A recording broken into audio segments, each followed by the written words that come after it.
क्या एलियंस सच में एग्जिस्ट करते हैं? ये एक ऐसा सवाल है ना जो कि सालों से चलता आ रहा है। लेकिन अगर आज मैं आपको बोलूं कि अभी मैं आपको एक ऐसी तस्वीर दिखाऊंगा जो कि एलियंस की है, सुन के शौक लग रहा है ना? पर ऐसा ही कुछ हुआ था ओडिशा के अंदर, जहां पर दो लड़कों ने कुछ अजीब से दिखने वाले प्राणियों को देखा। उस समय पर वो उनकी तस्वीर तो नहीं ले पाए, पर अगले दिन जब उन्होंने उनका स्केच बनवाया तो वो स्केच कुछ इस प्रकार से था जो कि अभी आपकी स्क्रीन के ऊपर है।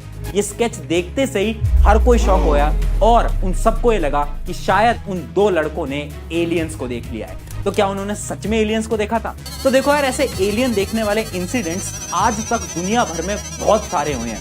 इवन नासा का भी ये मानना है कि इस पूरे यूनिवर्स के अंदर 2 ट्रिलियन से ज्यादा गैलेक्सीज प्रेजेंट है, तो एलियन होने की चांसेस ऑलमोस्ट 100% है। और अभी कुछ समय पहले एक ऐसी रिसर्च कंडक्ट करी गई जिससे कि ऑलमोस्ट कंफर्म हो चुका है कि एलियन एग्जिस्ट करते हैं। तो आखिर वो रिसर्च क्या थी और आखिर ये एलियंस कहां पर एग्जिस्ट करते हैं, आखिर ये छुपे कहां पर बैठे हैं और हम एलियन से कब मिल सकते हैं? तो चलिए आज समझते हैं सारी चीजों को साइंस की मदद से। Do you believe in aliens, sir? Answer is definitely yes. There is no evidence for alien life on Earth. Take a look at this viral video from La Junta in southeastern Colorado.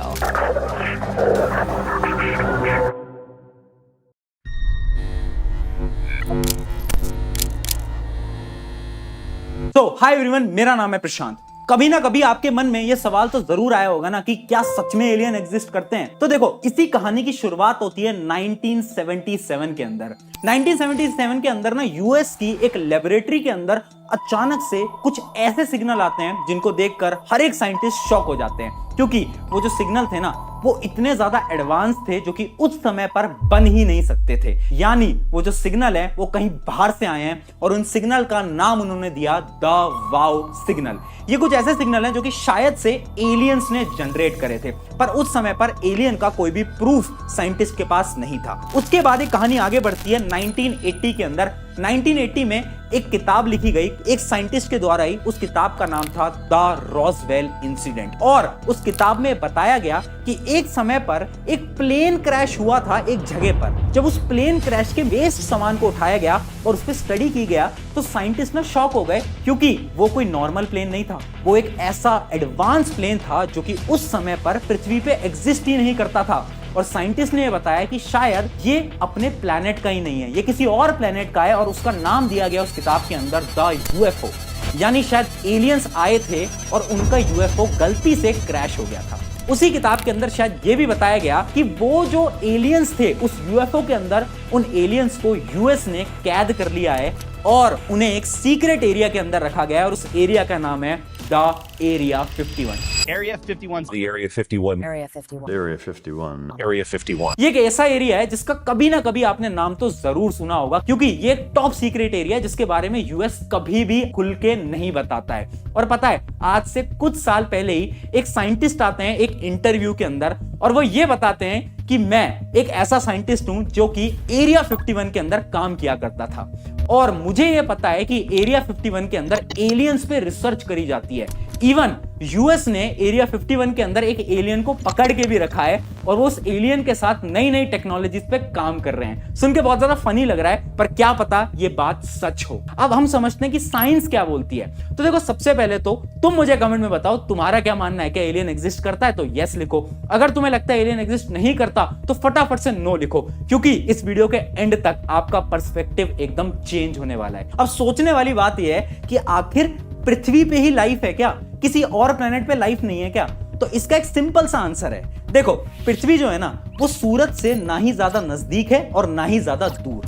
अब ये बहुत ज्यादा benefit देता है पृथ्वी को, क्योंकि इसी से ही पृथ्वी का जो टेम्परेचर है वो एकदम मेंटेन रहता है। जबकि अगर आप कुछ और प्लैनेट्स को देखोगे जो कि सन से बहुत दूर है, जैसे कि सैटर्न, जुपिटर, तो उसके अंदर बहुत ज्यादा ठंड पड़ती है, जिसकी वजह से वहां पर लाइफ एग्जिस्ट करने की चांस एकदम 0% है। और अर्थ जिस जोन के अंदर आता है उसी जोन को हम बोलते हैं गोल्डीलॉक्स जोन। तो क्या इसका यह मतलब है कि सिर्फ पृथ्वी पे ही लाइफ होगी? तो इसका आंसर है नहीं, क्योंकि आज से ही कुछ साल पहले साइंटिस्ट ने एक रिसर्च करी। उन्होंने एक सैटेलाइट की मदद से कुछ इमेजेस कैप्चर करने की कोशिश करी सैटर्न के मून की। देखो, आज के समय पर सैटर्न के अराउंड 146 डिफरेंट मून है और उन्हीं में से ही एक मून का नाम है टाइटन। हाँ, ये वही टाइटन है जो कि आपने कभी ना कभी किसी मार्वल मूवीज के अंदर नाम तो जरूर सुना होगा ना। अब पता है मिस्ट्री ये है कि साइंटिस्ट को ये पता चला है कि ये जो टाइटन मून है ना, इस पे पानी है। अब साइंटिस्ट का मानना है कि हाँ, जहां पर वाटर एग्जिस्ट करता है तो शायद वहां पर लाइफ भी एग्जिस्ट तो बिल्कुल कर सकती है,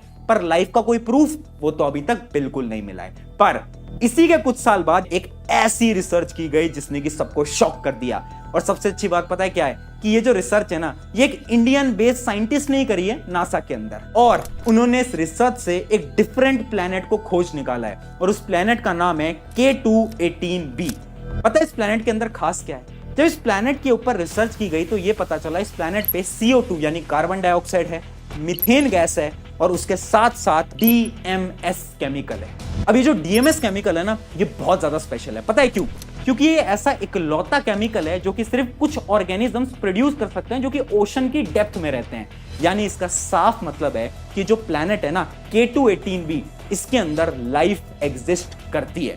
पर अभी तक एग्जैक्ट लाइफ का प्रूफ तो बिल्कुल नहीं मिल पाया है और ना ही हम एलियंस से मिल पाए हैं। अब आपके मन में सवाल तो आ रहा होगा कि हम इतने ज्यादा एडवांस टेक्नोलॉजी के एरा में जी रहे हैं, पर अभी तक हम कभी भी एलियंस को ढूंढ क्यों नहीं पाए?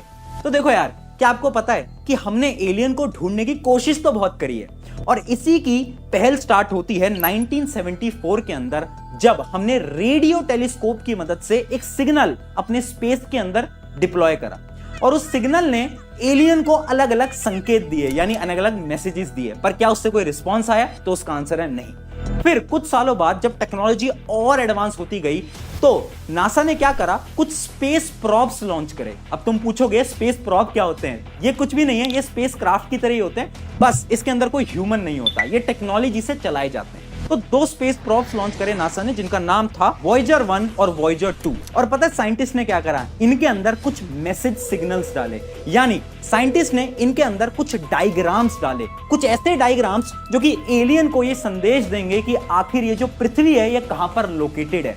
उसके साथ साथ कुछ वॉइस ओरिएंटेड डिवाइसेस भी डाले, यानी मान लो अगर ये कहीं पर क्रैश हो जाते हैं, किसी प्लेनेट पे क्रैश हो जाते हैं और वहां पर अगर सच में एलियन प्रेजेंट है तो एलियन इन ऑडियो डिवाइसेस की मदद से बहुत सारी लैंग्वेजेस को सुन सकते हैं। उसी के साथ साथ बहुत डिफरेंट टाइप की आवाजें भी डाली गई, जैसे कि चिड़िया की आवाज, नेचर की आवाज, क्योंकि साइंटिस्ट को ये बात पता है कि एलियंस को शायद हिंदी, इंग्लिश या फिर एक कोई नॉर्मल लैंग्वेज ना आ पाए, पर ये जो नॉर्मल आवाजें होती है ना, जैसे कि नेचर की जो साउंड्स होती हैं, ये तो हर एक जानवर आराम से सुन सकता है। यानी साइंटिस्ट के एंड से तो एलियन ढूंढने का प्रोसेस एकदम जारी है और वो बहुत मेहनत भी कर रहे हैं इस केस के ऊपर। पर अभी तक हम एलियन से इंटरेक्ट क्यों नहीं कर पाए हैं? तो इसके पीछे भी दो सिंपल से रीजन है। रीजन नंबर 1, तुम्हें याद है ना कि हमने कुछ सिग्नल्स को स्पेस में छोड़ा था।